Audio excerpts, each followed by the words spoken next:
We can only be united when the people will realize that we have a country of our own, stand on our own, and be patriotic and loyal to our own. When it comes for love of our country and sovereignty, we should all be one. There should be no division because we are all Filipinos. Pagdating dyan sa pag-ibig sa ating bansa, sa pagtayo sa ating bansa, huwag natin ipahiya si Jose Rizal, sila Bonifacio. Pagdating dyan, huwag dapat tayong hawakan o pakialaman ng iba. Tumayo tayo sa sarili natin.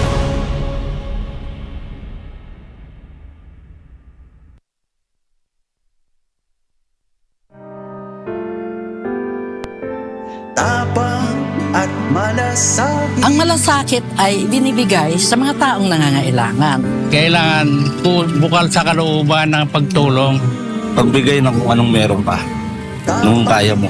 At malasakit. Ang malasakit, magsasakripisyo ka. Ang pagtulong ay walang pinipiling oras. Kagaya ni Mr. Malasakit, Senator Bongo, bisyo ang magserbisyo. Dami ko nang in-applyan, wala pa rin akong trabaho. Ang taas na naman ang tuition fee sa eskwela. Nakaligtas ka nga sa COVID, hihimatayin ka naman sa taas ng bayarin sa ospital. Ang party list na subok na sumaklolo sa mga kapabayang humihingi ng tulong sa panahon ng kagipitan. Piliin ang party list na nagbibigay ng malaking help sa mga problema ninyo. Help Pilipinas Party List, number 100 sa balota.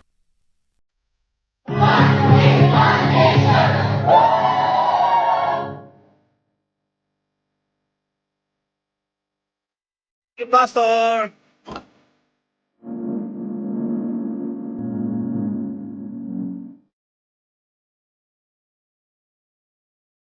Matapos ang matagumpay na nationwide tree planting activity ng Sunshine Philippines Movement na isang inisyatibo ni Pastor Apollo C. Kibuloy, ay agad itong susundan ng isang malawakang kalinisan, tatag ng bayan nationwide cleanliness drive na bahagi pa rin ng pangkalikasang advokasya ng buting pastor.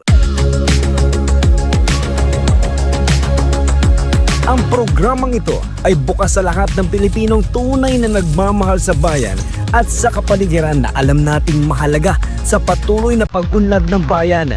Ngayong darating na November 23, 2024 sa mga sumusunod na lugar sa buong bansa, maging bahagi ng solusyon, makiisa sa kalinisan, tatag ng bayan nationwide cleanliness drive.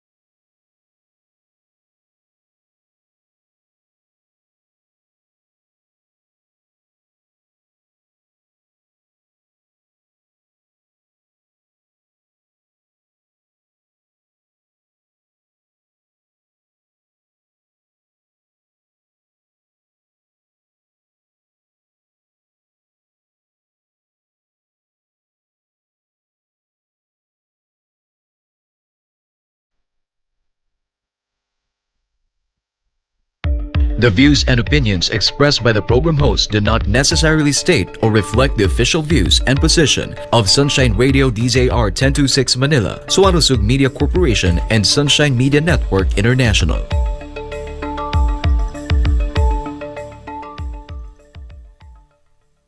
Para sa Diyos at Pilipinas nating mahal, kailangan yung tayuan yung prinsipyo. Kailangan nandun ka lagi sa tama. Para ito sa mga tunay na lalaban para sa bayan. Pagkamali, banatan. Pero pag tama naman, palakpakan natin.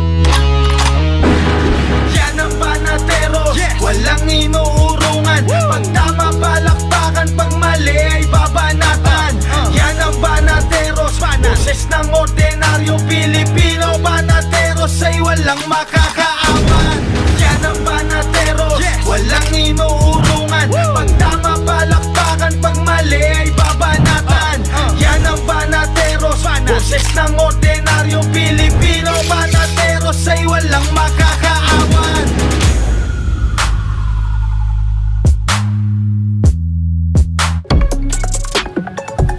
Magandang gabi, Luzon, Visayas at Mindanao. Kayo ay nanonood ng Banatero sa SMNI. Ako, si Coach Oli. Ako naman, si Master Judea. At ako naman po, si Jay Guevara. Alright, so magandang araw, magandang gabi, magandang umaga, kung saan mo kayo lupalop ng mundo. Kayo po ay nanonood ng Banateros. At syempre, huwag natin kakalimutan na i-follow ang mga social media account and pages ng SMNI. Facebook.com, Banateros Official.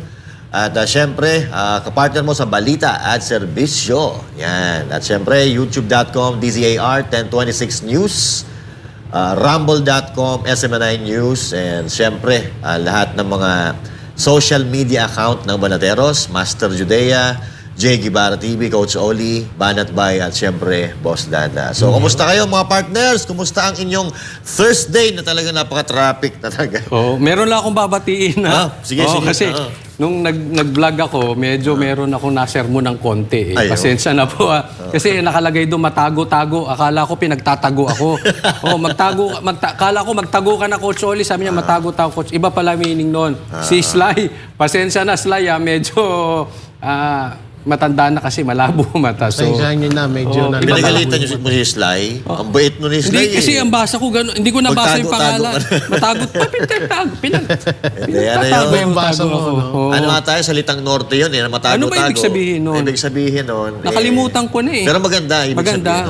Hindi ako pinagtatago. Yun nga rin, nagalit din ako. Wala naman akong utang, sabi ko. Yun din ang nagalit din ako nung una kong nakita yun. Master Judea, magtago-tago. Bakit magtago-tago? Wala naman kaming kaso ni Bot ni ano eh. Ano ba meaning nun? Banat Bay lang naman.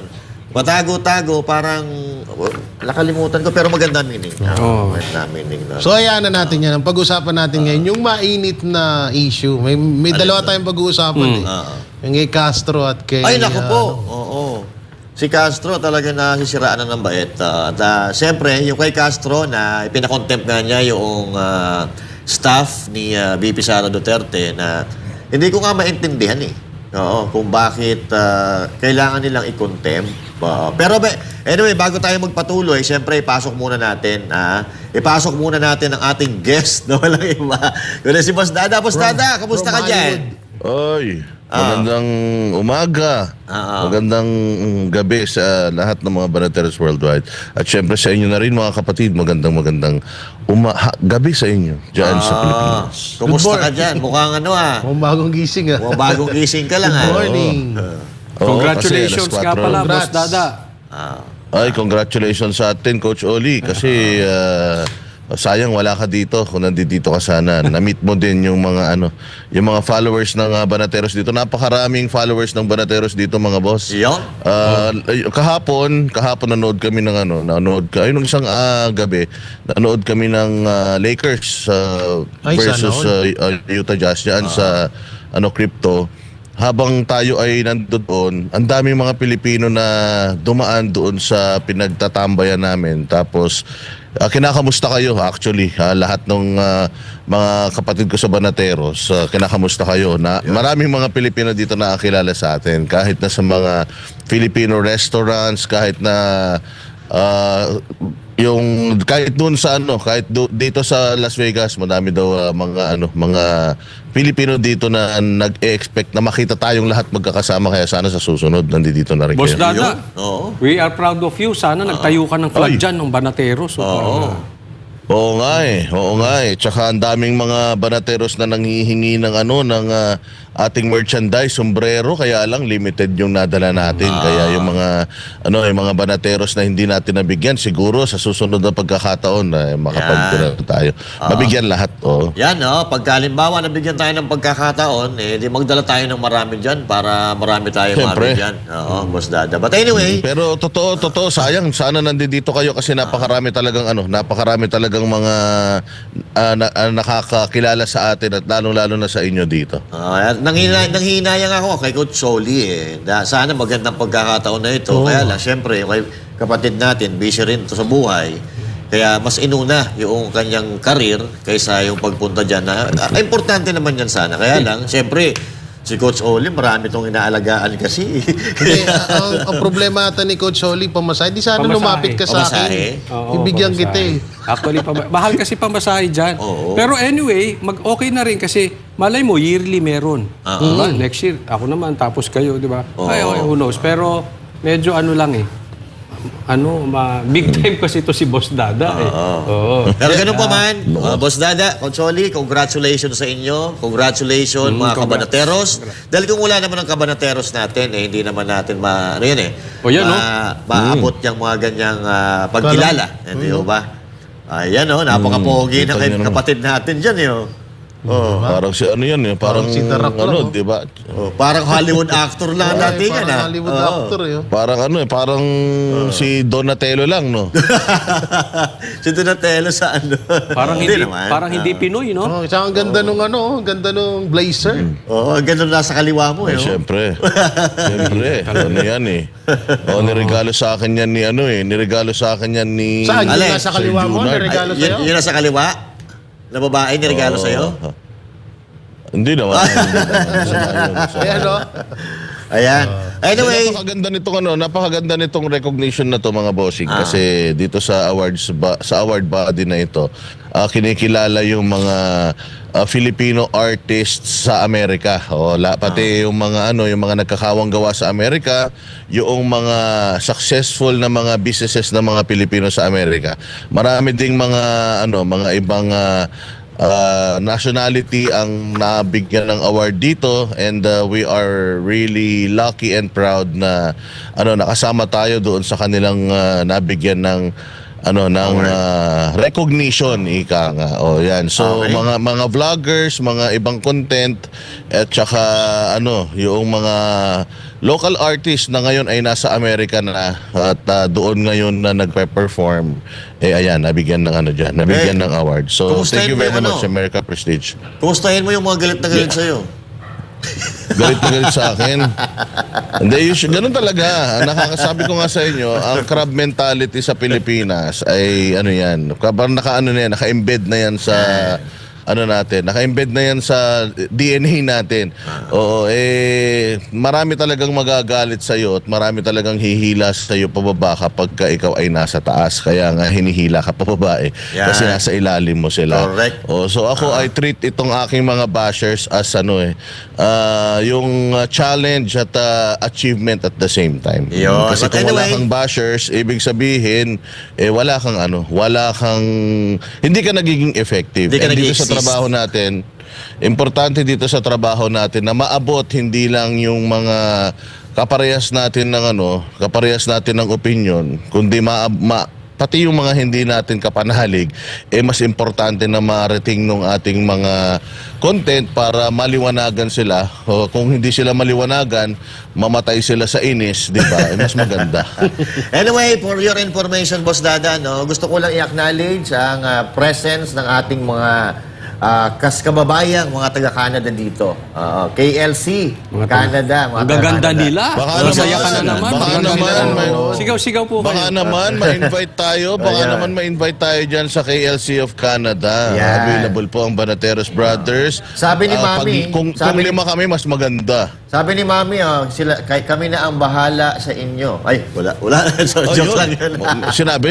Ito na. But anyway, shout out po sa mga kababayan natin dyan sa Canada. Lalo-lalo na yung nandito ngayon. Mga taga KLC Canada. Enjoy po Enjoy sa inyong bakasyon dahil bihira nyo lang magawa ito. Okay? Alright. So anyway, Boss Dada, tungo na tayo sa ating mga topic at sabi nga ni kapartner Jay, gigil na gigil siya dito kay Castro kasi pinakontempt nga itong staff ni abogado na staff ni BP Sara Duterte. Hindi ko alam hindi ko kasi masyado napanood pero hindi ko maintindihan kung bakit ipinakontempt, no? At talaga namang sa tingin ko sumusobra na talaga ang power tripping nitong mga hunghang na ito diyan sa Kongreso. Dahil kung gusto nila magpa-contempt, gagawin nila ng gagawin Coach Oli, may ano ka ba doon?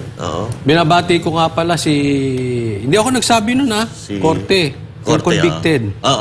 Shout out sa'yo kung sino ka mang convicted ka. But anyway, alam mo, natatawa ako sa sinabi nito si Franz Castro, sabi niya kahapon, sabi niya, confidential na nga, kino-confidential mo pa. Baka confidential nga, hindi natural. Pag sinabi bang confidential, kailangan pinagkakalat. Pagka sinabing confidential, chinichismis, minamarites. Ang daming, alam mo, pag tiningnan mo yun, ang daming sablay para sa aking opinion, ang daming sablay nito si Franz Castro. At yung pagpapakontempt nga, parang baliktad ang mundo. Yung nagtatanong, itinatanong ang abogado, hindi niya maintindihan, nagagalit siya dun sa abogado. Hindi kasalanan ng abogado yun. Isipin mo, yung convicted, magtatanong, tapos ang ipakukulong, yung abogado na hindi dumaan sa due process. Pinakontempt, sabi ko, talagang ang kapal na ng mga mukha ng mga ibang ating mga politiko, hindi na sila talaga nahihiya. Alam mo, sinasagasaan na nila. Wala na talaga due process. Yan po ang nagiging problema natin pinaikot-ikot lang niya, hindi niya nagustuhan yung mga sagot ni Attorney Lopez. Alam mo, kung ako kay Attorney Lopez, dapat inamin mo na, ikaw pumatay kay Jose Rizal, ikaw pumatay kay Magellan. Basta sinabi ni Castro, umuo ka ng umuo. Pagdating naman sa dulo, wala namang kakayanan niya na para ikaw ay husgahan. Hindi naman korte yan Kasi kahit magsabi ka ng totoo, ayaw nila. Pwede magsinungaling ka na lang, oo ka na lang. So yun, Partner Jay, anong opinion mo dito? Naisimulat sa pool naman na pagharap ng mga official ng Office of the Vice President dyan, yan naman na talaga yung plano. Bandang huli, contempt. Tsaka etong si Castro, totoo nga yung sinabi ni Coach Oli, talagang napakadaming mali ni Castro noon na doon pa nga lang sa confidential pan, hindi niya magits Diba? Paano talagang sobrang ang dami niyang pagkakamali dyan. Tsaka may kumakalat nga ngayon na video na itong si Akop at si Castro na to ay nagtatalon-talon sa tuwa. What ba yung Dire-diretso yung may salita nagtatalon-talon sila sa tuwa dahil parang mission accomplished. Yun, ngayon, may kita nyo dyan sa mga TikTok, sa lahat ng social media platform, viral ngayon yung video ng dalawa na yan.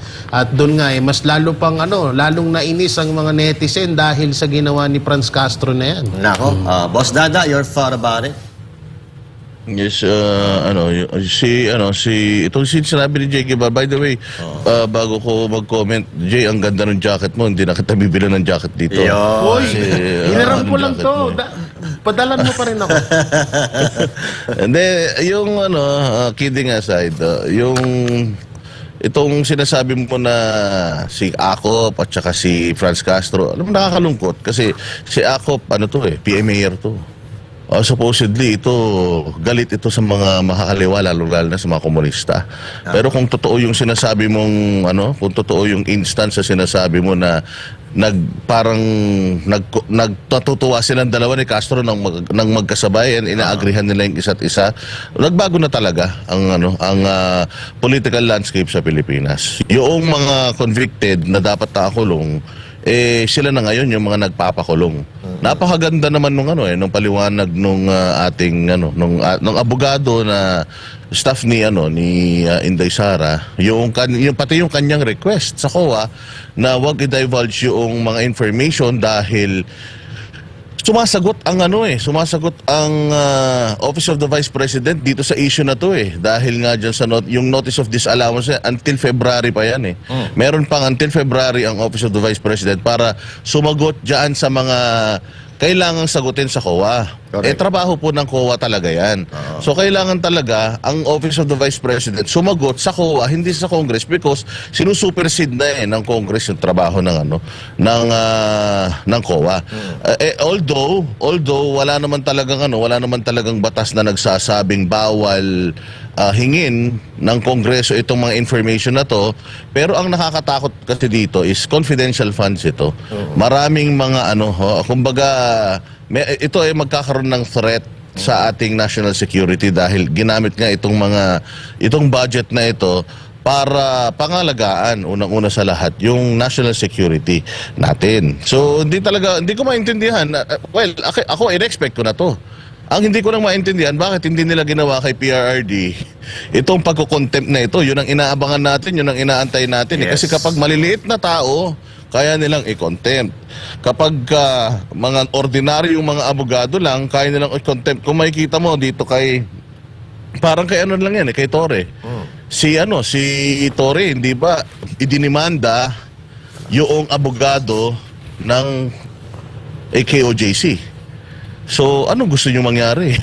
Abogado ito ng KOJC, trabaho niya na magtanggol sa kliyente. Yes. So, tinatanggalan nyo ng karapatan yung isang entity na magkaroon ng karapatan na makapag-hire ng kanyang abogado. So kung lahat ng abogado ididemanda natin, ano na mangyayari? Katulad nito, abogado ito sa Office of the Vice President, sinasagot naman niya lahat ng magalang yung inyong mga katanungan, pero kapag hindi pasok sa inyong panlasa yung sagot, contempt ka agad. Alam mo, kung meron lang talagang magagawa ang konstitusyon natin, pati ang Supreme Court, para tanggalan talaga ng kapangyarihan itong mga wala namang aral na mga congressman para makapagpakulong ng tao. Kasi para sa akin, ang dapat magkulong sa tao, yung korte lang Yes. Yung korte lang, kasi pwede mo naman kasuhan ng perjury kung sa tingin mo nagsisinungaling yung resource person. Pero yung lahat na lang ng resource person, ipakulong mo lahat na, matakin mo makukulong itong tao na to hanggang 25. So that's until Monday. 5 days. Mabigat yun. Oo, mabigat yun. Napakabigat nun talaga kasi malaya ka. You've been abiding by the law buong buhay mo, tapos biglang pupunta ka rito sa pagdinig na ito in aid of legislation, gagamitin ka nila as resource person, tapos yun din yung magiging reason para makulong ka, hindi ka nag-jaywalk, hindi ka nagtinda ng droga, wala kang inabalang tao. I mean, abogado ito, nasa batas naman yung kanyang request, pero anong ginawa nitong kamara na ito, kongreso na ito? Tsaka talagang nakakadiri ng isang convicted felon or convicted child abuser hanggang ngayon namamayagpag pa din dyan sa kongreso. Kaya dito mo malalaman talaga na yung pamunuan ng kongreso walang kwenta talaga. Imaginein mo, ito talaga ang buhay na patunay si Teves na hindi man nila nabigyan ng fair na pagdinig. Inakusahan na terorista, tinanggal nila sa pagiging congressman nang hindi man lang dumadaan sa due process. Tapos ito makikita mo na sentensyado na ng korte, nandiyan pa rin, siga pa din, napapakinabangan pa rin talaga nila. Wala na talagang pag-asa ang gobyerno natin kapag ganito ang sistema. By 2025, magkakaroon tayo ng eleksyon. Linis-linis tayo mga bossing. Ito na siguro yung pagkakataon natin. Ilang buwan na lang naman. Takbo ng senador yan si Franz Castro. Last hora niya na yan. Sana talaga hindi na magkaroon ng mga posisyon sa gobyerno itong mga to, dahil marami nang naabuso ng mga bata ito.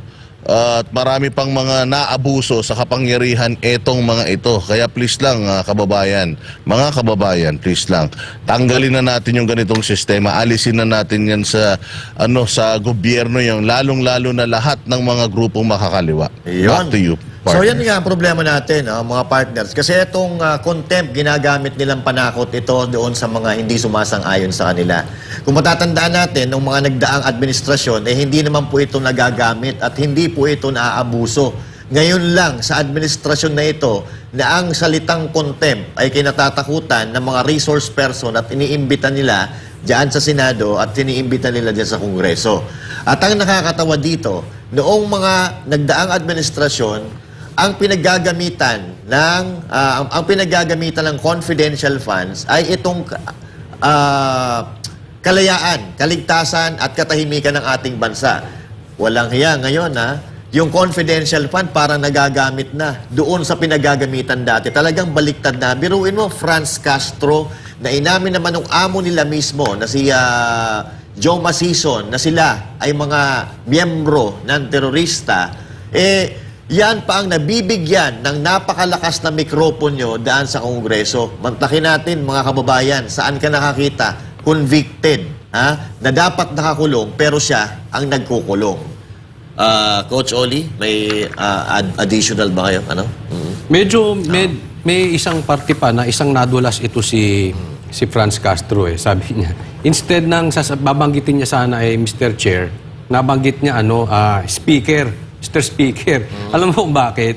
Kasi ang nasa puso niyan, nagpapasikat siya. Yun ang laman ng puso, kaya yun ang lumabas Yes. So kasi ako kung ako tatanungin nyo, ang mastermind niyan si Speaker. Kaya tuloy, habang nagsasalita ito si Franz Castro, nasa isip niya, siguro, tanungin natin to, gisahin natin to. Sana natutuwa si Mr. Speaker sa ginagawa ko. Baka may bago akong proyekto. O baka ganon. Kasi ang layo-layo ni Mr. Speaker, siya nabanggit No, so, okay ka na. Franz Castro, malalagay ka na sa mabuting kalagayan. Isa na naman kababayan natin. Ang naihahon. Sa kahirapan. Sa kahirapan. Sa pamamagitan. Congratulations sa'yo, Franz Castro. At palagay ko, natutuwa sa'yo si Mr. Speaker. Ayun. Jay, partner Jay. Speaking of Mr. Speaker, kanina lang na-interview yan about nga dun dyan sa mga contempt ng mga official ng Office of the Vice President. At sinabi niya, kung gusto daw mapatigil yung mga ganyang nangyayari, harapin daw ni VP Sara or magsalita si VP Sara at mag-oath si VP Sara sa Quadcom. Yun ang sinabi ni future Prime Minister, House Speaker, Martin Romualdez, future President of the Philippines 2028. Yan yung sinabi niya sa interview kanina. Ang lupit no? Ang lupit no? Grabe. Parang inaano na talaga nila na sila ang magiging hari ng Pilipinas sa mga susunod na panahon. At ito nga, si Franz Castro, hindi siguro niya naiisip na abogado yung kinontempt niya, no? Yung mga abogado nagmamalasakitan yan sa isa't isa. Hindi man lahat siguro, pero maraming abogado na magmamalasakit dyan. At tandaan mo, Franz Castro, may kaso ka. At abogado ang humahawak sa mga kaso. Tandaan mo yan. But anyway, bago tayo lumaon, siyempre proud tayo dito, no? Kasi kapatid natin to sa Banateros. Eto, Boss Dada, may regalo kami sa'yo dito. Dahil isang political vlogger at SMNI anchor ang kinilala ng isang award-giving body sa Hollywood, USA. Alamin kung sino sa report na ito ni MJ Mondihar. Nasa Hollywood ngayon ang ating kasama sa SMNI na si Boss Dada TV. Bumiyahe siya pa Amerika hindi para mag-audition sa Hollywood movies, kundi para tumanggap ng parangal mula sa isang US-based award-giving body sa totoong buhay bilang Outstanding Independent Vlogger and Content Creator sa Pilipinas ng America Prestige Awards. Kinikilala ng award-giving body ang natatanging kontribusyon ng Filipino actors, singers, artists, personalities at entrepreneur sa pagpapakilala ng uhusay nating mga Pilipino sa iba't ibang larangan. Bilang bahagi ng Banateros Brothers kasama sina Banat Bay, Coach Oli, Jay Guevara at Master Judea, nagpasalamat si Boss D sa pamunuan ng SMNI sa pagkakataong mabigyan sila ng sariling TV show. Siyempre, napakalaking break yun para sa amin kasi napakalawak ng reach ng SMNI and nagpapasalamat tayo kasi binigyan tayo ng opportunity, nagtiwala sila sa atin na kahit na wala tayong experience at kahit na maliit ang tingin ng mga ibang mainstream media sa mga vloggers ay binigyan tayo ng opportunity para patunayan yung ating sarili at siyempre puhunan natin yung pagmamahal natin sa bayan. Siyempre, pagmamahal sa Diyos at sa Pilipinas. Kahanay ni Boss Dada sa mga binigyan ng awards sa Hollywood ang Filipino artist na si Valerie Concepcion at iba pang US-based Filipino personalities. Bagong awards night, nag-ikot naman muna si Boss D sa Amerika at nagpagkita pa sa Kingdom of Jesus Christ o KOJC community sa US. Saad niya, saan man siyang KOJC community magpunta sa buong mundo ay parehas lamang ang nakikita niyang buhay sa mga miyembro at misyonaryo nito. Iyon nga kasi mismo ang turo ng spiritual leader ng KOJC na si Pastor Apollo C. Kibuloy. Well, syempre, unang-una yung resiliency, yan, yung pagmamahal sa Panginoon, pagmamahal sa bayan, yung pagiging malinis, so malinis sa lahat. malinis sa kapaligiran, malinis sa sarili, malinis sa kapwa, kasi sabi nga natin, cleanliness is next to godliness. Kilala ang Banateros Brothers sa kanilang hard-hitting commentary sa mga napapanahong issue sa bansa. Bukod sa kanilang programa sa SMNI, patuloy rin ang kanilang political vlogging ang Banateros sa kanilang YouTube at Facebook pages. Nagpasalamat naman si Boss D sa patuloy na tumatangkilik sa kanilang mga komentaryo. Unang-una sa lahat, bago ako magbigay ng mensahe kay Pastor Apollo Kibuloy, nagpapasalamat po muna ako sa Panginoon, unang-una sa lahat sa America Prestige at syempre sa Banateros Worldwide, lahat ng mga sumusuporta sa atin, yung SMNI family natin and KOGC family natin. Maraming salamat sa suporta at sa tiwala ninyo. Well, kay Pastor Apollo Kibuloy, kay future Senator Pastor Apollo Kibuloy, tatag lang kasi maging matibay ka dahil marami kaming humuhugot ng lakas ng loob sa iyo. Kaya hope to see you soon and sana magkasama-sama tayo agad at mag-celebrate at maka-attend tayo ng Sunday service na kasama natin siya. Para sa Diyos at sa Pilipinas kung mahal, MJ Mondihar, SMNI News. Ayan, congratulations brother, ha? At kami ay proud na proud diyan sa inatindan mo, sa narating mo. At alam natin, ayaw mo pa mag-vlog dati eh. Ayaw mo mag-komentaryo dati, pero ngayon, tingnan mo. Kung hindi ka napapayag ni Boss Bay, di wala ka sana dyan ngayon. Di ba? Congratulations once again. Congratulations, Boss Dada. Parang wala kang audio. Ayun. Wala kang audio. Pasalamat tayo. na. Hello. Pasalamat tayo kay Banat Bay, mga bossing, kasi kung hindi dahil kay Banat Bay, hindi naman talaga tayo mapapasok dito sa pag-vlog. Tsaka syempre, magpapasalamat ako sa inyo mga utol ko sa Banateros dahil sa suporta ninyo, lalong-lalo na sa suporta ng mga Banateros. Kung wala po ang inyong mga pagla-like, pag-share, panonood sa aming mga live stream, sa aming mga videos, vlogs sa YouTube at sa Facebook, hindi po natin mararating ito. Actually, talagang overwhelmed ako dahil if you're magtatatlong taon pa lang tayo sa pagva-vlog, mga boss, and na-acknowledge na yung ginagawa natin para sa Pilipinas. Sabi ko nga, mabuti pa sa Amerika, ina-acknowledge nila yung mga ganitong gawain. Pero dito sa Pilipinas, pinipersecute yung mga ganitong yung mga trabaho natin, mga bossing. Kung dito pinaparangalan dito sa Pilipinas ang kapalit ng iyong pagiging totoo o yung pagpalakpak sa tama at pagsita sa mga mali, death threat at demanda. Yun ang ina-award sa iyo dito sa Pilipinas. Kaya sana talagang magbukas ng marami pang pinto itong ginagawa natin, itong award na natanggap natin sa marami pang mga Pilipinong magagaling dito sa Pilipinas na na nakakapagbigay ng entertainment sa ibang bansa, kasi isa yun sa naging factor kaya tayo nabigyan ng award. Marami tayong mga kapwa Pilipino sa ibang bansa, lalong-lalo na sa Amerika, na talaga namang nai-entertain natin at nasasamahan natin sa kanilang mga pang-araw-araw na buhay. So, na-nominate tayo dito and nakita naman nung award body na legit yung ating channel, legit yung ating paghahatid ng komentaryo. So, maraming salamat dyan sa America Prestige Award. And hopefully makita rin itong award body na ito yung iba kong mga kapatid, kasi sigurado ako mas magaling itong mga kapatid ko na to sa akin, si Coach Oli, si Coach Oli, meron na si Master Judea at saka si Jay Guevara. Mas magaling at mas matatag ito sa akin, kaya sa susunod sana kayo naman. Ayan, okay. So yan, once again, congratulations. At syempre, pag-usapan din natin itong mga pagtatanim-tanim at paglilinis ng ating kapaligiran na inisyatibo ng buting pastor na si Apollo C. Kibuloy. At nung nagdaan nga, Boss Dada, sayang wala ka dito at kami ay talaga namang nagtanim ng mga puno. At ngayon, may gaganapin na paglilinis. Pero bago yan, Coach Oli, baka gusto mo magbasa.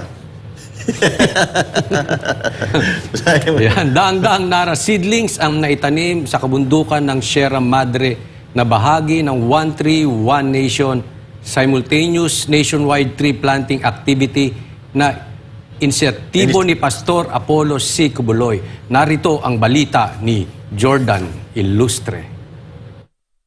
Bilang pakikisa sa inisyatibo ni Pastor Apollo Sigibuloy na pangalagaan ang kalikasan upang malabanan ang climate change na nagdudulot ng matinding pagulan at pagbaha sa ating bansa, 131 Nation simultaneous nationwide tree planting activity.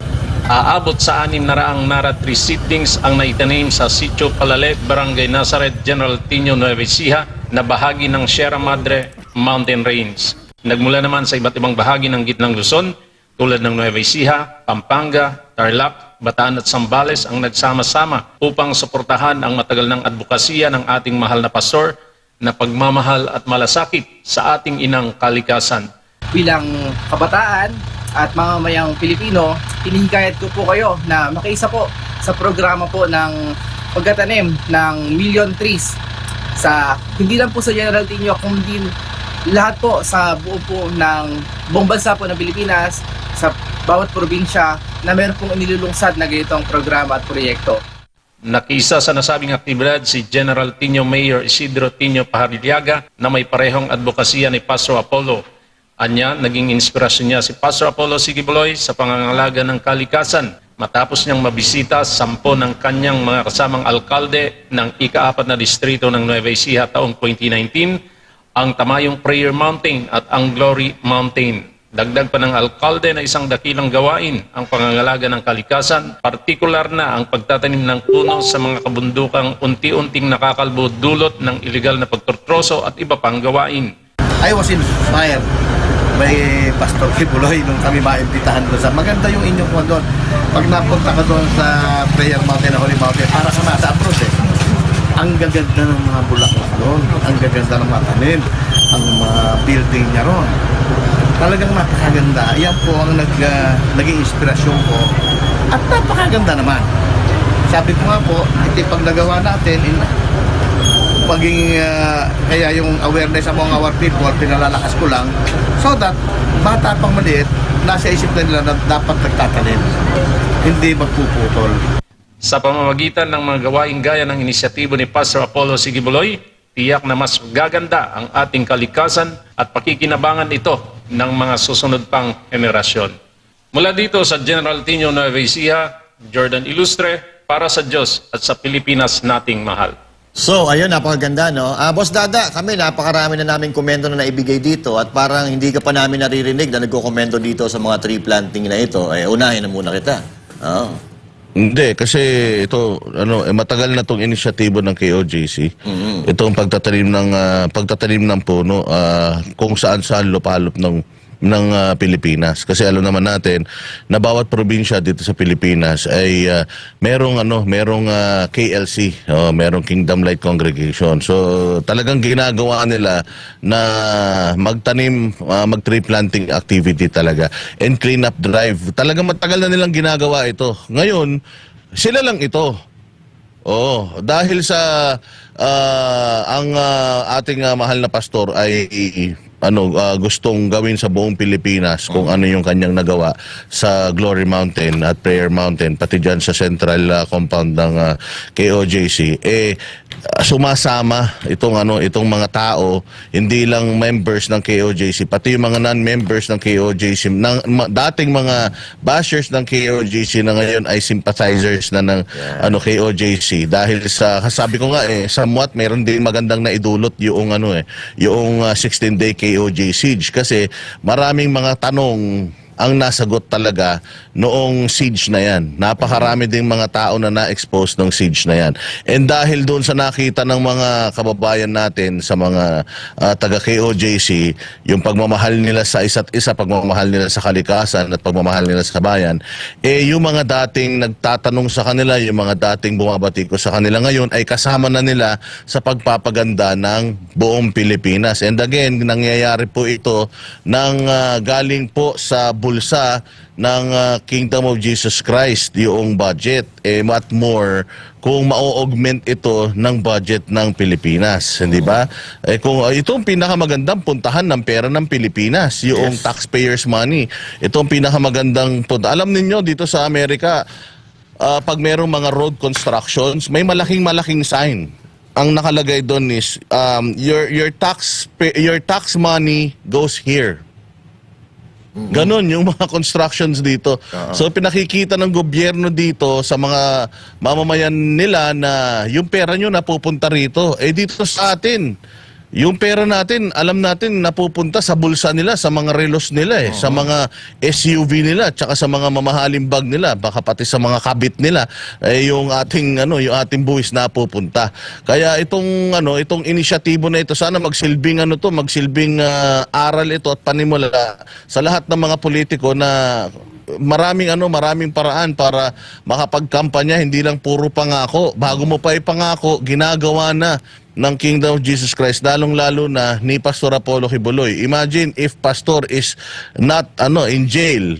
Imagine mo kung gaano pa karami yung magagawa niya sa bayan natin, lalong-lalo na sa kalikasan natin. Sabi nga nila, pag maganda daw ang kalikasan, malinis ang hangin, nakakatanggal daw yan ng topak. Kaya kailangan talaga damihan pa natin yung pagtatanim ng puno, pag-clean up drive, para malay mo naman makatulong tayo sa kumbaga psychological well-being nitong ating mga nakaupo sa gobyerno ngayon. And we are really proud to be part of this. Nung nakita ko nga kayo mga bossing na ginagawa nyo ito, inggit na inggit talaga ako kung pwede lang makauwi ako agad para makasama dyan. Pero alam ko naman na marami pang mga susunod at sigurado hindi ko mamimiss yan. No? Tsaka may kasya ba sa aking t-shirt niyan? Meron, papagawa tayo. Kasi, yung dalawang t-shirt at tingin natin pagdalaway natin.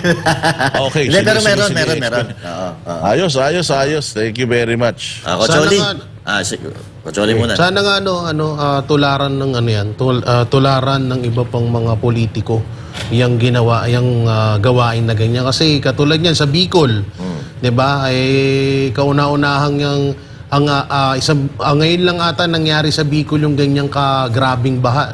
Na balita nga daw diyan nakakalbo na yung mga bundok, mga diyan halos wala ng mga puno.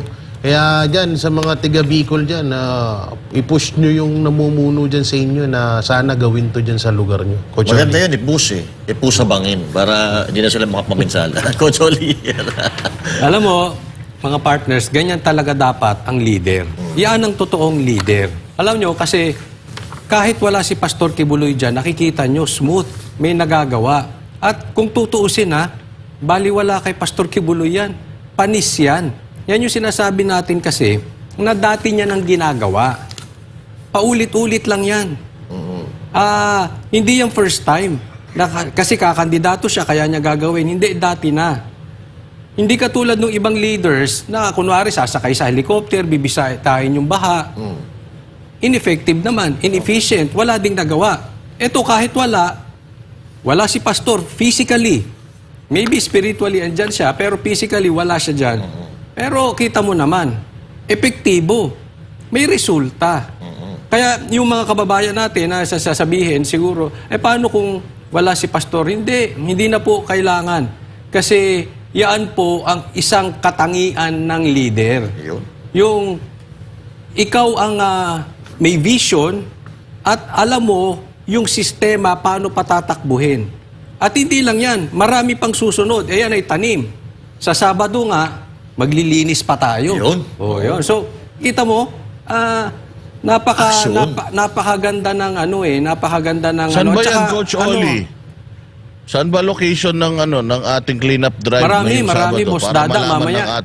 Mamaya ipa-flash natin yan. Marami yan. Maraming nationwide to, simultaneously mangyayari to sa buong Pilipinas. Mamaya ipa-flash natin yung mga address para malaman nila, Coach Oli. Sige, Coach Oli, diretso mo sinasabi. Wala, yun naman. Ang napakaganda nung sistema nila, Pastor Quiboloy. And isipin mo, hindi pa pera ng taong bayan.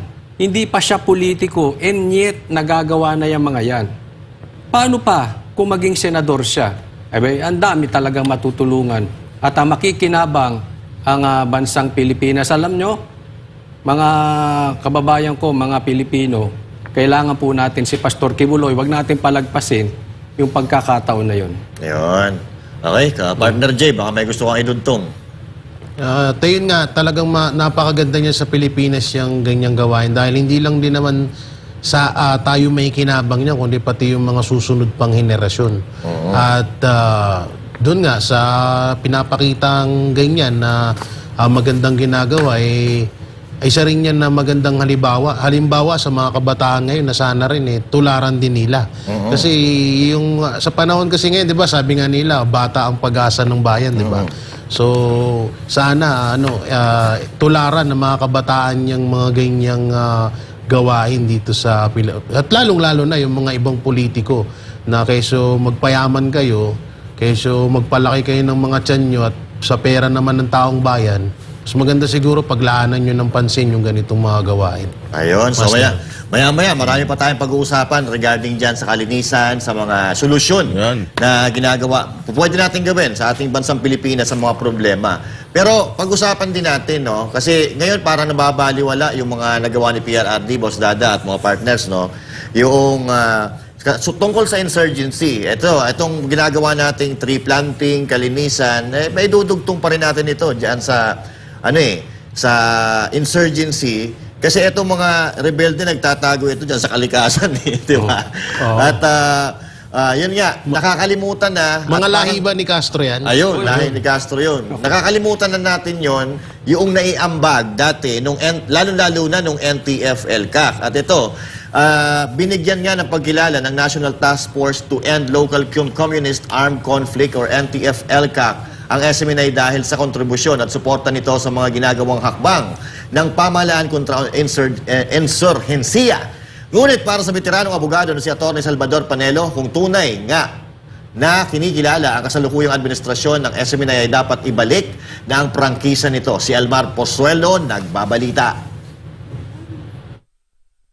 Taong 2018 nang mabuong National Task Force to End Local Communist Armed Conflict or NTF-ELCAC sa pangunguna ni dating Pangulong Rodrigo Duterte. Ang ahensyang ito ng gobyerno ay nagkaroon ng mga kontribusyon sa aspeto ng seguridad, kaunlaran at kapayapaan sa mga komunidad na matagal nang apektado ng mga kaguluhan dulot ang armadong pakikibaka ng rebeldeng grupo. Ngunit ano na nga ba ang narating ng NTF-ELCAC sa halos 6 na taon nito magmula ng maitatag? Sa panayam ng SMNI News kay NTF-ELCAC Executive Director Undersecretary Ernesto Torres Jr. Mula sa halos 70 aktibong guerrilla fronts, ipinagmamalaki nito na wala ng aktibong guerrilla fronts sa bansa ngayon. Sa ating campaign on counterinsurgency, we've been very successful for the past almost 6 years now. No? From a high of 89 active guerrilla fronts back in December 2018, when the NTF-ELCAC was established, sa ngayon po, and we are happy to report to the public, there are no more zero active guerrilla fronts. Ang pahayag na ito ng opisyal ay matapos ang ginawang Top Management Strategic Communications Workshop ng NTF-ELCAC na kung saan tinalakay ang mga ginagawang karahasan ng mga terorista. Sa ngayon anya, nasa 4 na mahihinang guerrilla fronts na lang ang kanilang minomonitor at sinisikap na kumbinsihin na magbalik loob sa pamahalaan.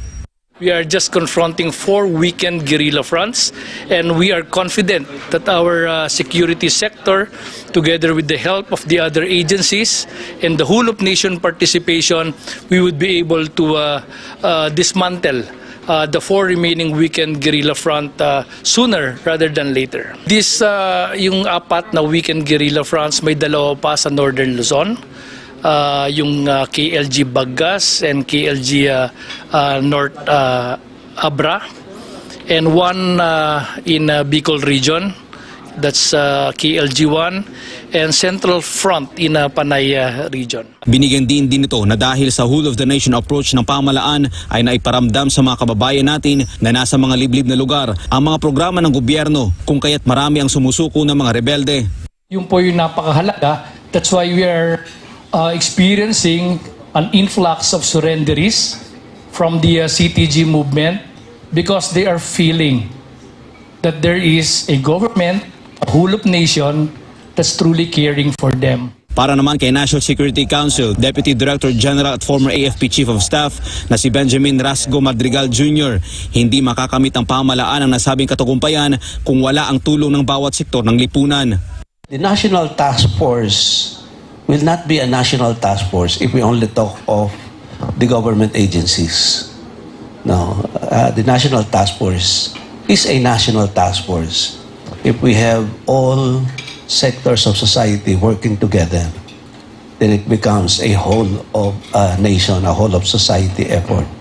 Then, only then can we call it a whole, a national task force indeed. Sa ngayon ay sinisikap ng NTF-ELCAC na mapanatili ang kapayapaan na nakamit nito at patuloy na ipinapatupad ang mga programa ng gobyerno upang hindi na makabalik pa at lumakas ang salot na CPP, NPA, NDF.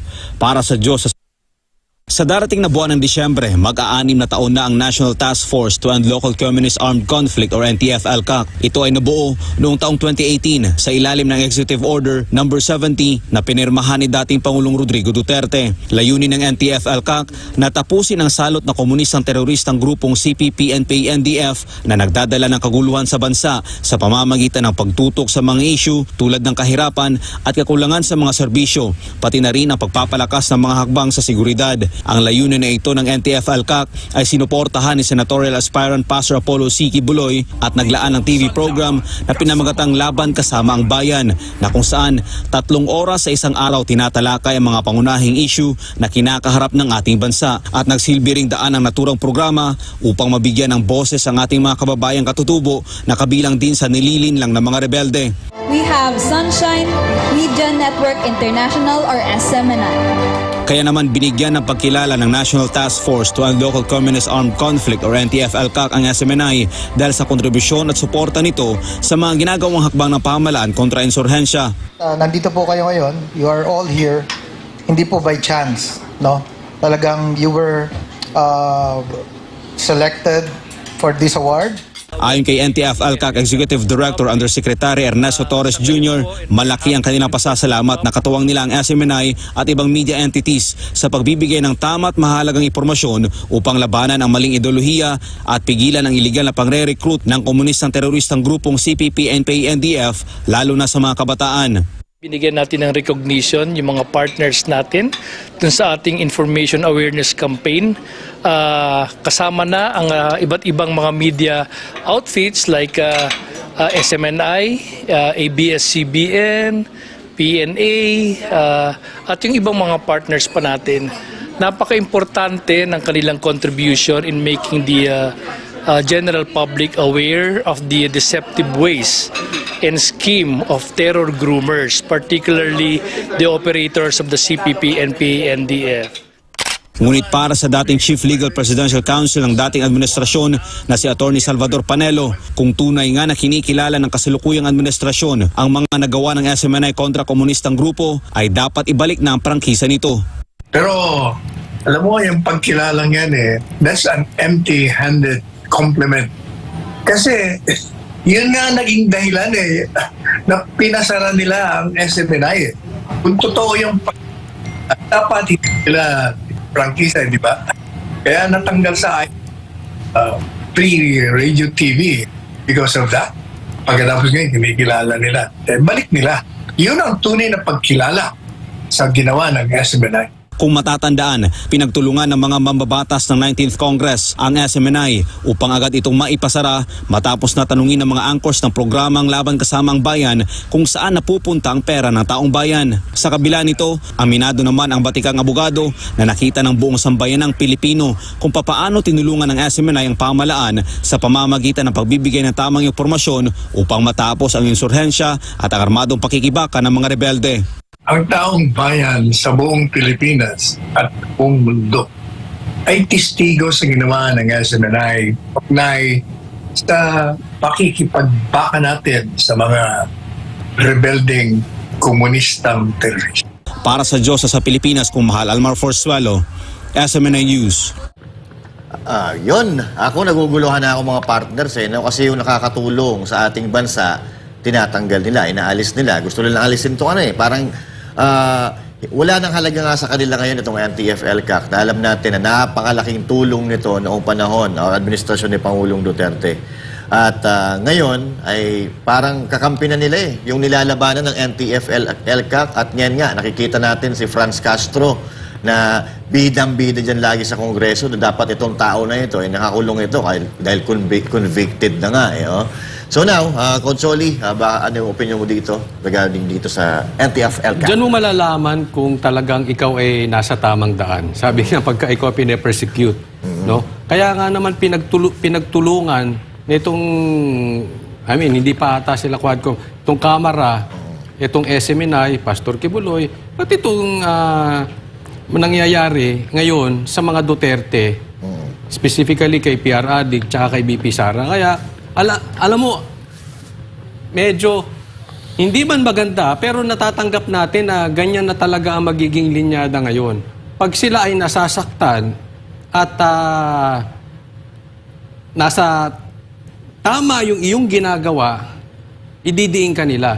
So ako, I'm very proud of SMNI kasi nga naging part sila dyan. Bagamat pinipigilan, hindi pa rin nagpapaawat ang SMNI sa paggawa at pagpahayag ng tamang balita at totoong balita. Ito kayo na lang po makakapagsabi.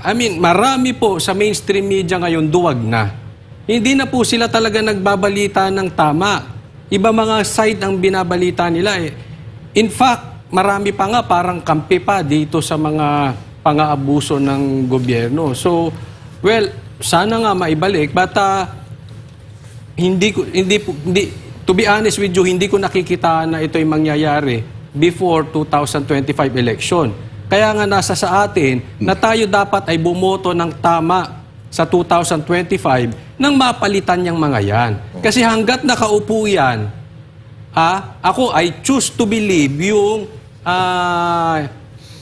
Duterte Youth Party List na ang dami nga dong nakaupo.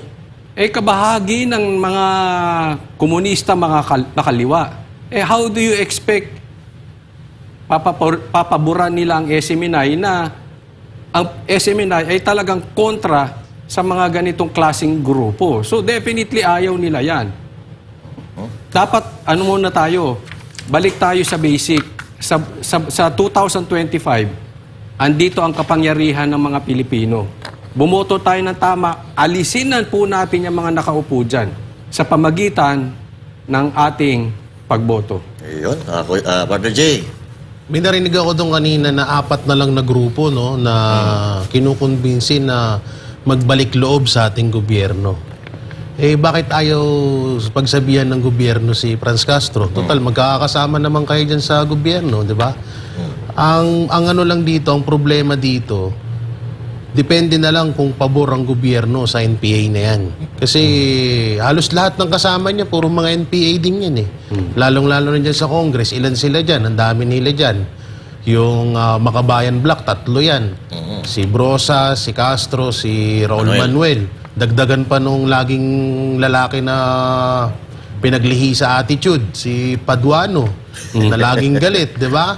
So, halos nakapaikot sa kanya lahat yan Halos nakapaikot sa kanila yung mga NPA na yan. Kung may 4 pang natitira na grupo, wala tayong ibang lalapitan kundi si Tamba lang, tsaka si Marcos. Kasi sila naman, kaya naman nilang kausapin yan Yun nga lang, baka mamaya pabor din ng gobyerno sa NPA na yan. At yun, yung kanina, yung mapatungkol dun sa prangkisa ng SMNI. Alam nyo, napakadali naman talaga ibalik yun Papabor lang ang SMNI sa maling gawain ng gobyerno. Yes. Yun lang, napakadali nun. Papabor ang SMNI, ang KOJC sa maling ginagawa ng gobyerno, hindi ibabalita yung mga kabulastugan at kapalpakan ng gobyerno, hindi ipapaalam sa mga Pilipino. Balik agad ang prangkisa, kaso nga lang, hindi ganon ang SMNI.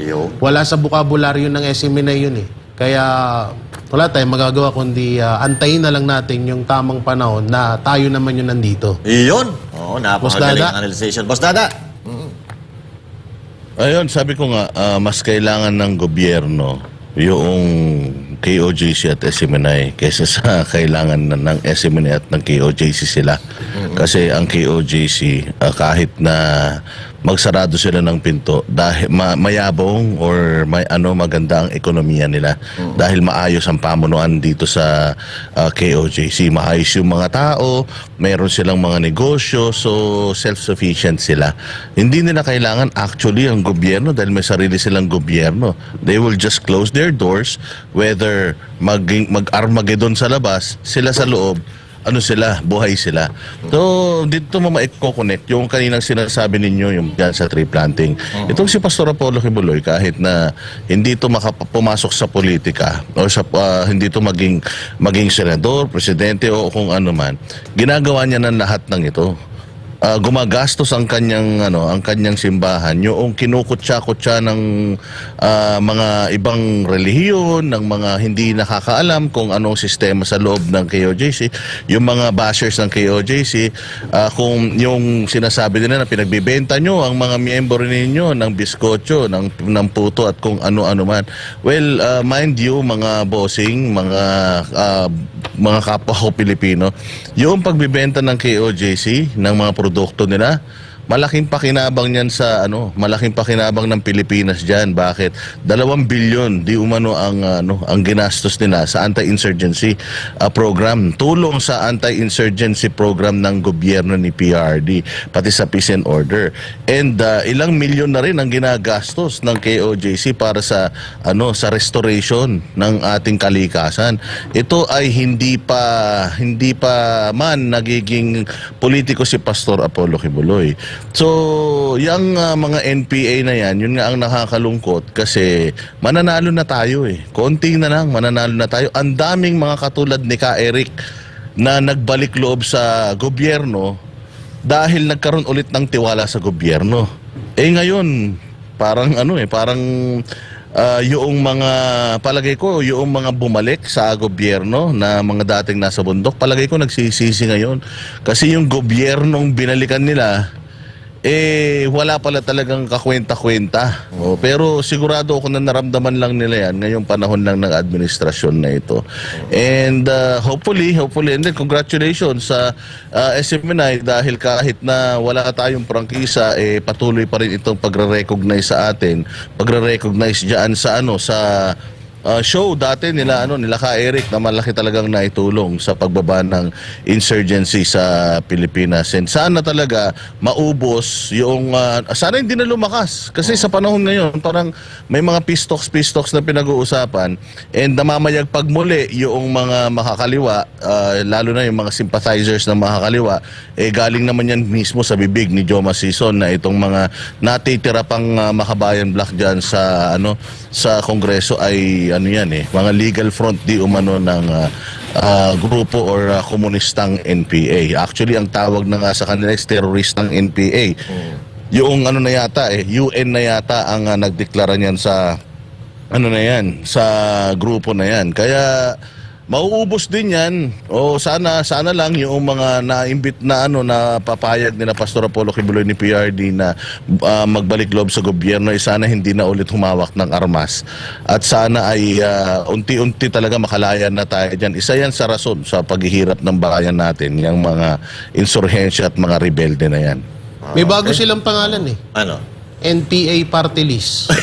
Party List. Ginawa na nilang party list Gawin nila lang. Mas okay nga yun. Gawin na nga nilang nila party list Parang total. Magkakasama naman sila na lahat Sama-samahin na sila. But anyway. Illegitimate, Illegitimate, na lang nila, kumbaga, isabuhay na nila. Ganun din naman. Pakapalan din naman ang mukha But anyway, mag-break po muna tayo. Huwag po kayong aalis at magbabalik po ang programang Banateros. Ng Banateros, walang inuurungan. Pag tama palakpakan, pag mali ay babanatan. Yan ang Banateros, boses ng ordinaryong Pilipino. Banateros ay walang makakaawan.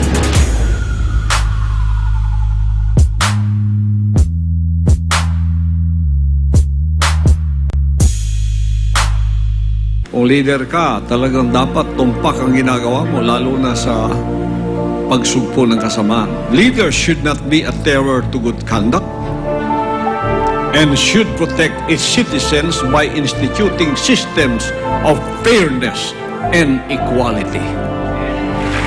Leaders should not be a terror to good conduct. Proverbs 17:15, he that justifieth the wicked, and he that condemneth the just, even they both are abomination to the Lord.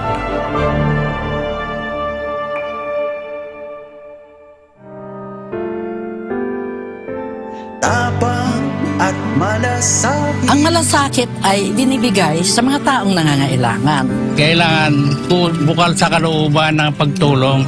Pagbigay ng kung anong meron pa, nung kaya mo. At malasakit. Ang malasakit, magsasakripisyo ka. Ang pagtulong ay walang pinipiling oras. Kagaya ni Mr. Malasakit, Senator Bongo, bisyo ang magserbisyo. Dami ko nang in-applyan, wala pa rin akong trabaho. Ang taas na naman ang tuition fee sa eskwela. Nakaligtas ka nga sa COVID. Hihimatayin ka naman sa taas ng bayarin sa ospital. Ang party list na subok na sumaklolo sa mga kapabayang humihingi ng tulong sa panahon ng kagipitan. Piliin ang party list na nagbibigay ng malaking help sa mga problema ninyo. Help Pilipinas Party List, number 100 sa balota.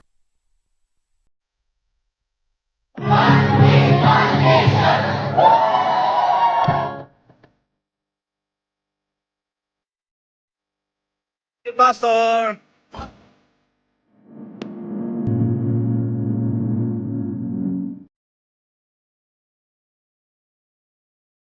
Matapos ang matagumpay na nationwide tree planting activity ng Sunshine Philippines Movement na isang inisyatibo ni Pastor Apollo C. Kibuloy, ay agad itong susundan ng isang malawakang kalinisan, tatag ng bayan nationwide cleanliness drive na bahagi pa rin ng pangkalikasang advokasya ng buting pastor. Ang programang ito ay bukas sa lahat ng Pilipinong tunay na nagmamahal sa bayan at sa kapaligiran na alam nating mahalaga sa patuloy na pag-unlad ng bayan. Ngayong darating na November 23, 2024 sa mga sumusunod na lugar sa buong bansa, maging bahagi ng solusyon, makiisa sa kalinisan, tatag ng bayan nationwide cleanliness drive.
The Philippines can only be united when the people will realize that we have a country of our own, stand on our own, and be patriotic and loyal to our own. When it comes for love of our country and sovereignty, we should all be one.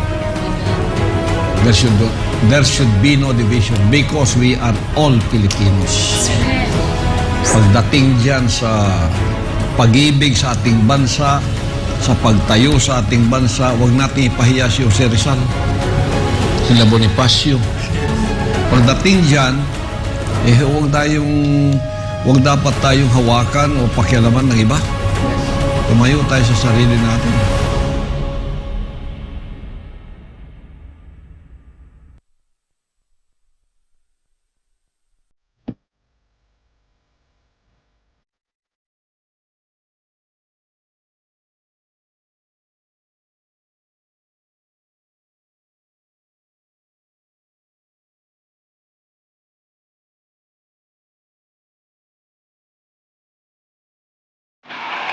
The children will grow up and bring the joy, the love, the peace, and compassion to the whole world.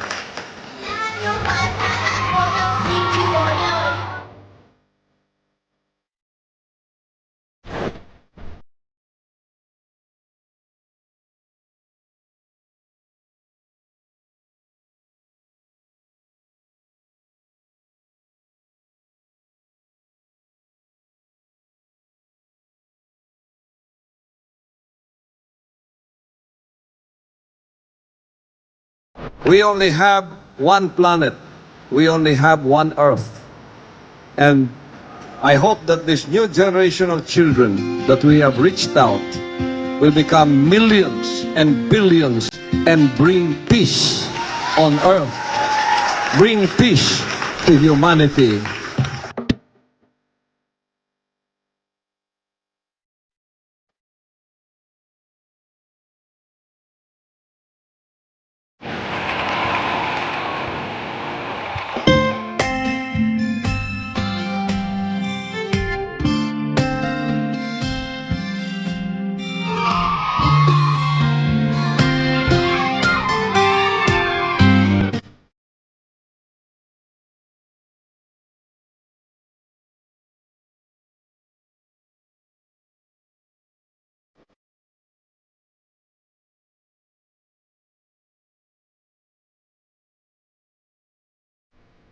Yan ang banatero, walang inuurungan. Pag tama palakpakan, pag mali ay babanatan.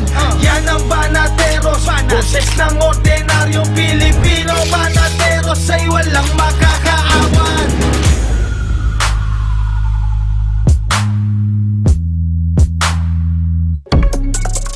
Alright, so ayun, nagbabalik tayo. Banateros live sa SMNI. Dire-diretso rin natin to, mga partners, ano? Ito, pagkomentuhan po natin to kay VP Sara Duterte.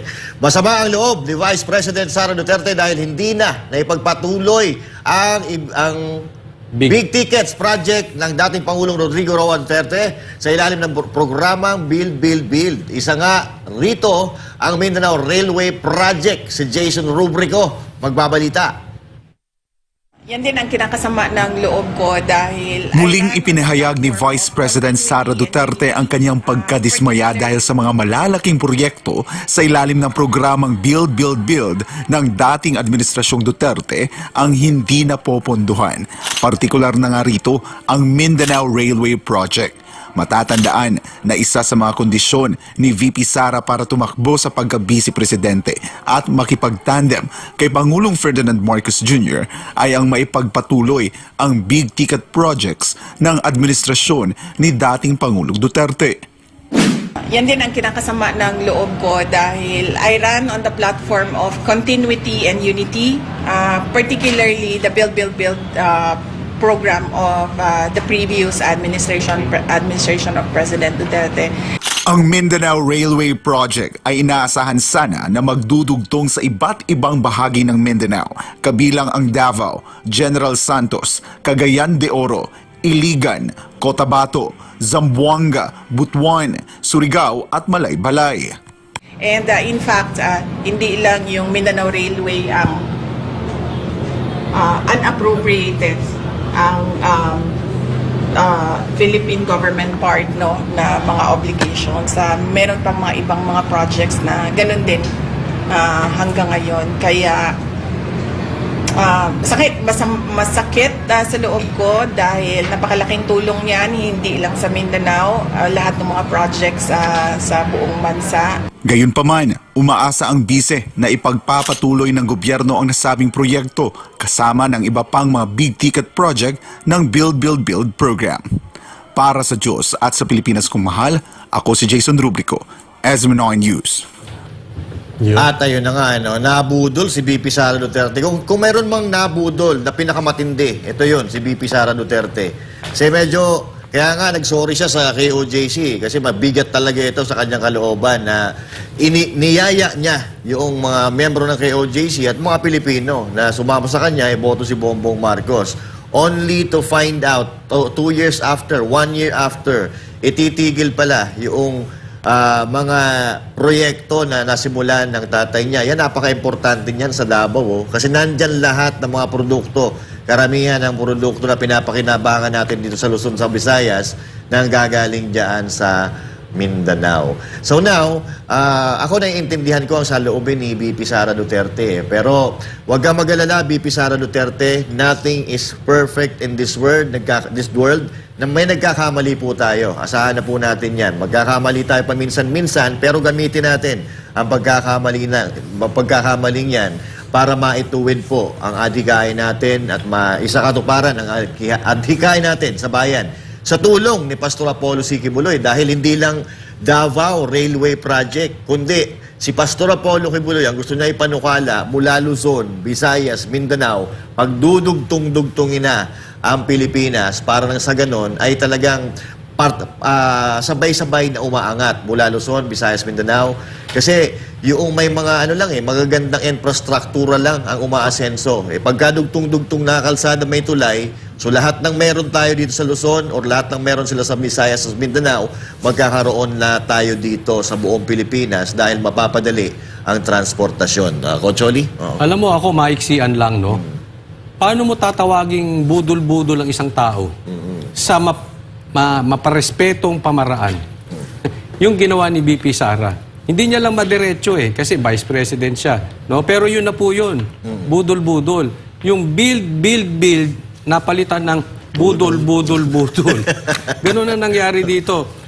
Alam mo, yung kinapanalo ni BBM na yung dahilan, talagang hindi niya na i-deliver sa taong bayan. Una, ang Duterte votes o yung mga sumusuporta kay BP Sara, kaya ibinoto si BBM dahil yung continuity. Nangyayari ba? Hindi. Lalo pa nga pinipigilan yung mga dating proyekto na magaganda ni PRRD. Pangalawa, yung bigas, 20 pesos hanggang ngayon, wala. Talano Gold, asaan? Hanggang ngayon, wala. Diba? Talagang ito ay, alam mo, dapat tanggapin na ito, especially yung mga loyalistang panatiko. Dahil alam naman natin, huwag tayo magsinungaling sa sarili natin. Si Marcos, si BBM, hindi yan mananalo kung hindi dahil kay BP Sara. Huwag niyong lokohin pati yung sarili ninyo. Kaya ito po ang nagiging problema ngayon, medyo may pagka-insecure na sa nangyayari. Kaya siguro pinipigil lahat ng mapupuri, lahat ng proyekto ni PRRD, pipigilan. Napakadelikado talaga, mga partners, ang taong insecure. Correct, oo. Partner Jay? Hindi, sabi kasi ni Marcos, ituloy na lang daw ni Sara sa termino niya yung mga build. Ngayon, anong gagawin nila? Nakaw. Ayuda. Hindi, ito, kahit naman sino, dismayado dyan Kasi imbis na mag-focus ang gobyerno sa mga project na mas makakatulong para sa mga Pilipino at sa Pilipinas, nagpo-focus sila sa kung ano-ano, nandyan sa bigyan ng hostisya ang mga namatay na adik. Isa yan sa pinagkakapukusan nila. Pero yung mga pinatay ng adik, hindi nila binibigyan ng hostisya. Alam mo, yung si Marcos noon pa man talaga, kagaya na sinabi ni Coach Oli, kung hindi nga dahil kay BP Sara, hindi naman din talaga natin ibuboto yan. At hindi ko rin, ako rin, aminado ako, isa ako sa nabudol niyan Kasi yun ang yun ang naging maskara niya sa mga Pilipino. Yung maskara na pala yun ay faking maskara dahil yung maskara na yun ay nangako sa atin na itutuloy niya ang mga nasimulan ng mga Duterte na napakaganda naman ng kinahinatnan sa buong Pilipinas. Kaya tayo naman ng mga Pilipino, dahil nagustuhan natin yung pamamalakad ng mga Duterte dito sa ating bansa, kaya natin siya sinuportahan at binoto. Yung nga lang, sa kasamaang palad, pagtanggal niya ng kamaskara na yon, iba na pala ang plano niya para sa bansa natin. Wala pala kayo, nabudol pala kayo Kami hindi kayo nabudol. Anyway, Boss D, ikaw na. Hindi naman nalalayo yung Marcos administration sa Aquino administration. Kasi ang ginawa ng matandang Cory Aquino noong siya na ang pumalit kay Presidente Marcos Sr., lahat ng mga proyekto na sinimulan ni Marcos Sr., itinigil niya para hindi ma-recognize yung leadership or yung pagiging yung gobyerno ni Mao. Yan ang ginawa ni ganun din ang ginawa nito ni Noynoy Aquino kay Gloria. Ang ginawa nga nila, pinakulong pa nila si Gloria. Tapos yung mga projects din ni Gloria ay hindi rin nila tuloy. If you may remember, or if you may recall, merong isang dredging project dyan sa May Laguna na ano na yun, na go na yung project na yun. Pinahinto ni Noynoy yun kasi maganda sanang may tutulong nun sa unang-una sa pagbaha sa dito sa Metro Manila, tsaka yung yung ng tubig natin, yung hindi tayo hindi tayo mauubusan ng tubig or mawawalan ng tubig kapag tag-init. Pero ang ginawa ni Pinoy noon, pinahinto niya yun, yung yung dredging project na yun. At ang naging penalty ng Pilipinas doon is we had to pay, I think, if I'm not mistaken, mga at least 3 billion. Yes. O ang binayaran natin doon na penalty, as in taxpayers money yun, na supposedly mapupunta sa mga serbisyo, ipinambayad natin as multa. Imaginein mo para lang ma-discredit mo yung nakaraang administrasyon, gumamit ka pa ng pera ng taong bayan. Eto ngayon, si Bongbong Marcos, same thing. May maraming mga projects si PRD na yun din yung naging mga pangako nila kay Inday Sara para masway nila into joining their unit team, hindi nila itinuloy. Bakit hindi nila itinuloy? Same thing, dinidiscredit nila ngayon yung war on drugs ni PRD. Hindi ba? Yung extrajudicial killing di umano, matagal nang patay yan, matagal nang walang traction yan, pero ngayon binubuhay nila ulit. At yung Quadcom hearing tungkol dyan, ngayon may mga bago na naman silang mga pinatawag na mga resource person na mga dating mga pulis na parang ang pinalalabas nila nakasuhan dahil sa sa kampanya ng gobyerno laban sa droga, tapos mga nawalan ng trabaho na tila mo wala nang suportang natanggap dun sa mga nangako sa kanila, or ginamit sila ng dating pamunuan ng PNP para ipang smoke screen doon sa mga totoong issues, mga pagpatay di umano noong panahon na yan. So hindi natatapos itong Quadcom na to. Alam natin kung bakit pinahaba nila to, di ba? Meron tayong na-receive na intel na malaki daw ang bigayan dito. The longer it takes, syempre, the more chances of winning. Ika nga. So yung mga taga Mindanao, yan, yung mga projects sa Mindanao, kaisa-isa lang yatang natuloy yung Samal Davao Bridge. Yun lang yata ang natuloy. Pero yung dahil pinilit pa ni Inday Sara yun. Pero yung lahat halos, wala na. Dinifund na nila at talagang mukhang hindi na matutuloy. Kaya kayong mga taga Mindanao na nabudol, baka naman iboto niyo pa yung mga senador niyan pagdating ng 2025. Napakaganda ng proyekto ni PRRD sa inyo. Gawan kayo ng railway system para mas mabilis na umikot yung mga produkto sa buong Pilipinas, hindi lang kasi ang Mindanao po ang tinatawag na fruit basket ng Pilipinas. Kaya ang mahal ng mga prutas dito sa Metro Manila because napakamahal ng transportation cost ng mga produkto galing sa Mindanao papunta sa Metro Manila. Mapapadali sana yung komersyo, yung movement ng mga produkto kung itong mga highways, mga railway projects at yung mga tulay na magdudugtong sa mga isla ng Pilipinas maitutuloy sana ng administrasyon. Kaya lang, syempre katulad ng subway system na ang nag-push talaga ng project na yan ay si PRD, yung subway system na yan will kumbaga yan na maglalagay kay PRRD sa pedestal yung leadership ni PRD diyan talaga naka-reflect.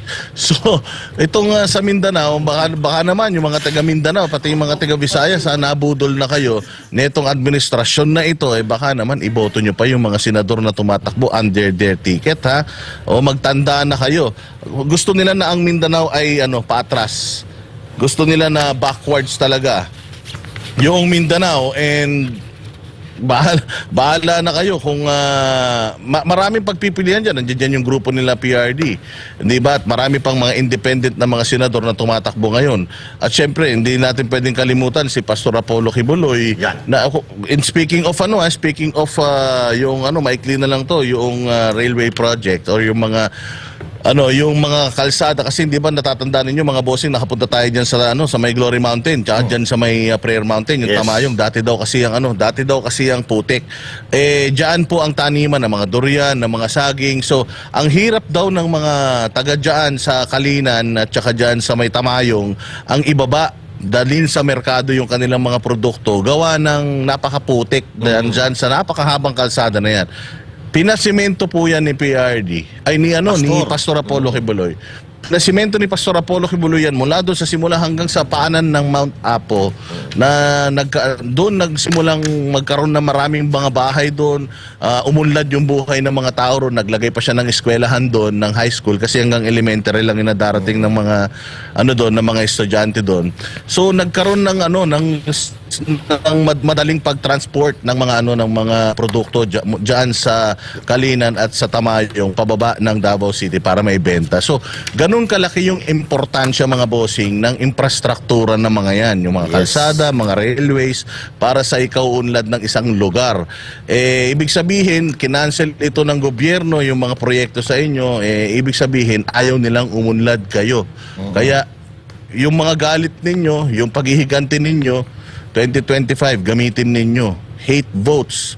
Yan ang natin i-promote natin. Sige mga partner. Galing ni Pastor, hindi pa nakakaupo yan, pero may mga nagawa ng ganyang project. At isa kami, ang mga banateros sa buhay na testigo na nakita ho namin yan. Yung kinakwento ni Boss Dada, yung kalsada, yung school, talagang meron po yan. At doon nga, talagang napakinabangan yan, hindi lang ng mga KOJC member, kundi ng buong, ano bang lugar yon? Nakalimutan ko. Tamayong. Tamayong. Buong residente ng Tamayong ay napakinabangan. At mapunta naman tayo dun sa usapan nga, yung katulad nga niya. Alam nyo, kung si Marcos yung naging presidente nung nagkaroon tayo ng buong Pilipinas na pandemya, siguro kawawang-kawawa talaga tayo. Pasalamat na lang talaga tayo sa Diyos na ang presidente ng Pilipinas noon ay si dating Pangulong Rodrigo Duterte. Dahil kung nagkataon na kung si Marcos ang naging presidente noon, wala na. Tigpas tayo. Ang mga Pilipino. Tigpas ang mga natin. But anyway, tama naman. Lahat ng mga sinabi nyo, komento regarding diyan. Pero wala tayong magagawa. Mambubudol talaga Nangako, hindi tinupad yung pangako. At may kasunduan pa sila ni VP Sara Duterte na hindi talaga tinupad. So kayo na po bahala na humusga kung ano po ang tawag nyo dyan. Pero kung gusto nyo na niloloko kayo, sige, iboto nyo pa yung mga i-endorso niyan, tapos para magka-letsi-letsi na tayo. But anyway, ayaw naman natin magka-letsi-letsi ang bansa natin. Kaya nga, gumagawa ng mga inisyatibo ang KOJC sa pamumuno at sa pamumuno ni Pastor Apollo Kibuloy. At ngayong darating na Sabado, meron po tayong gaganapin na 2 days to go na lang. 2 days to go na lang clean up drive.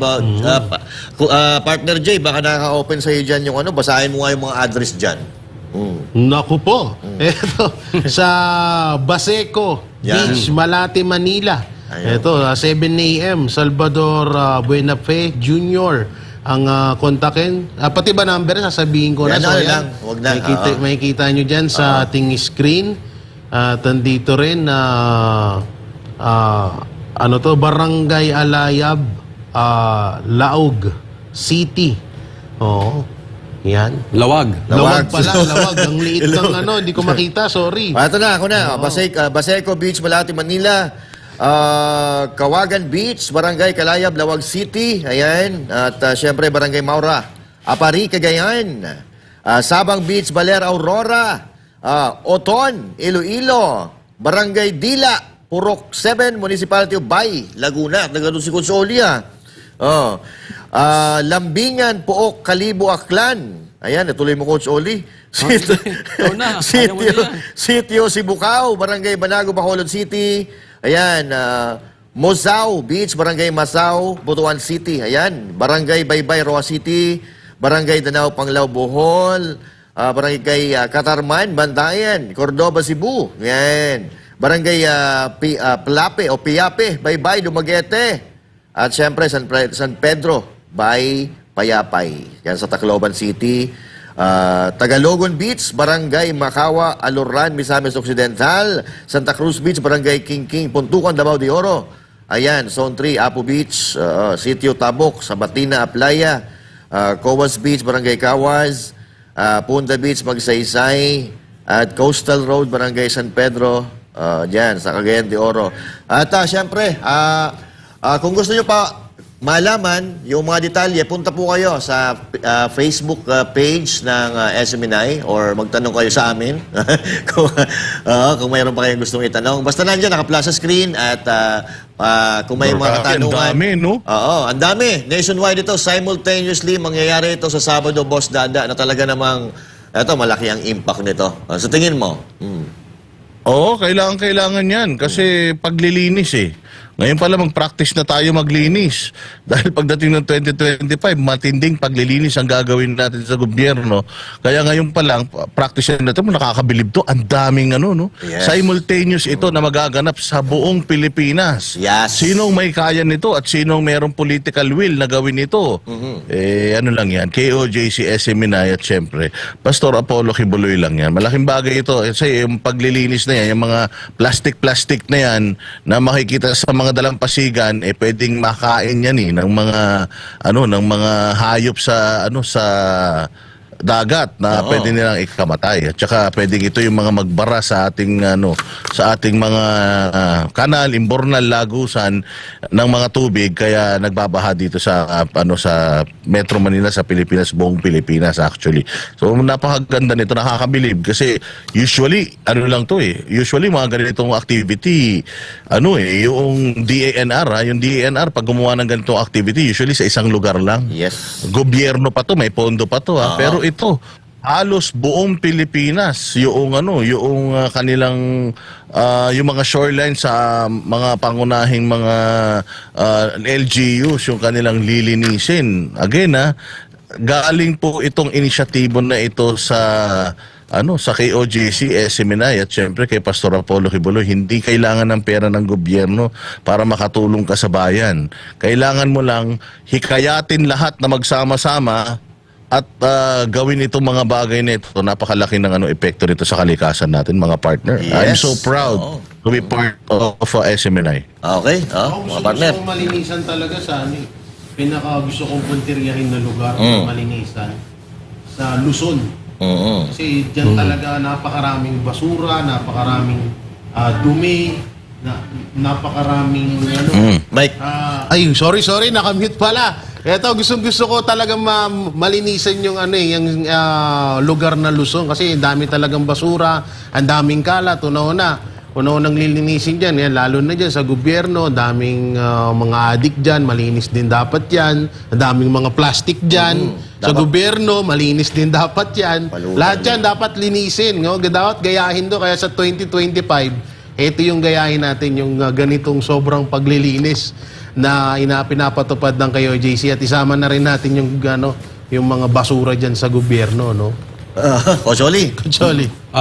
Ma'am Kai, may phone-in question, hindi ko pwedeng palagpasin to. Sige. Meron ba daw tayong clean-up drive dyan sa Barangay Bangag?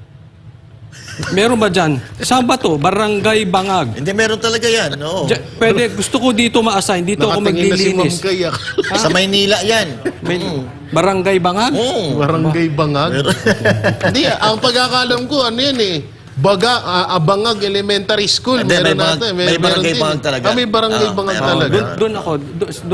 Doon mo ako pa-assign. Ayoko doon. Maraming bangag doon Hindi, doon tayo makakalinis. Nilinisin natin yung mga barangay Bangag pala. Oo, doon tayo. Okay, sige. Ikaw. Last message nyo. Ano ba? Okay na ako. Okay na. Coach Oli. Okay na yan. So basta bangag. Doon tayo sa barangay Bangag tayo. Wala na. Yun na. Basta magkita-kita tayo sa Sabado. At tulungan natin na linisin ang ating kapaligiran. Kasi isa lang naman yung hangin na ating nilalanghap, isa yung dagat na ating nilalanguyan. Tulong-tulong na tayo na linisin natin ito. At ito ang pinaka-inaantay ng bawat Pilipino. At para naman sa ating Christmas countdown. 34 days na laang, Kabanateros, ay Pasko na, Grabe, no? Parang ang bilis ng panahon. Ang bilis ng araw, tatanda na si Coach, tatanda si Master Judea, Banat Boy, si Boss Dada. Bibigyan na nila ako ng pamasko. Ang bilis ng araw. Oo. Naisingit pa yun, bibigyan pamasko eh, no? Para, ikaw yung pinakamayaman sa amin eh. Wow! Anyway. Dapat doon ka pumunta, hindi sa barangay Budol. Dapat sa barangay Budol. Baka makakuha ka ron ng mukhang malaki bigayan doon. 5 million daw eh. Meron ganun. 5 million daw, 5 million. Naku, ang ganda na, no? Sana. Ilang taon ka lang hindi magtatrabaho ng 5 million. Alam niyo, hindi pa ako nakakahawak ng 1 million sa tanang buhay. Hindi pa ako nakakahawak. Kaya gusto kong sumali doon sa barangay Budol na yun eh. Sa barangay Budol. Coach Oli? Merry Christmas sa lahat. Kita-kita po tayo uli, mga banateros, dito lang sa SMNI. Pag tama, palakpakan. Pag mali, banatan. Ako po, si Coach Oli. Ako naman, si Master Judea. At ako naman po, si Jay Guevara. At ako naman po, si Boss Dada, para sa Diyos at sa Pilipinas nating mahal.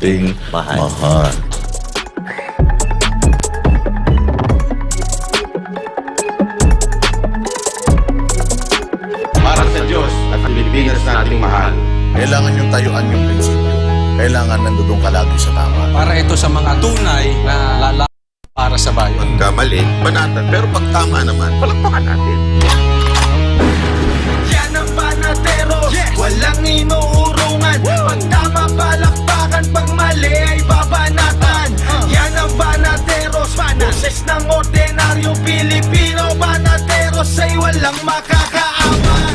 Yan ang banateros, walang inuurungan. Pag tama, palakpakan. Pag mali ay babanatan. Yan ang banateros, boses ng ordinaryong Pilipino. Banateros ay walang makakaawan.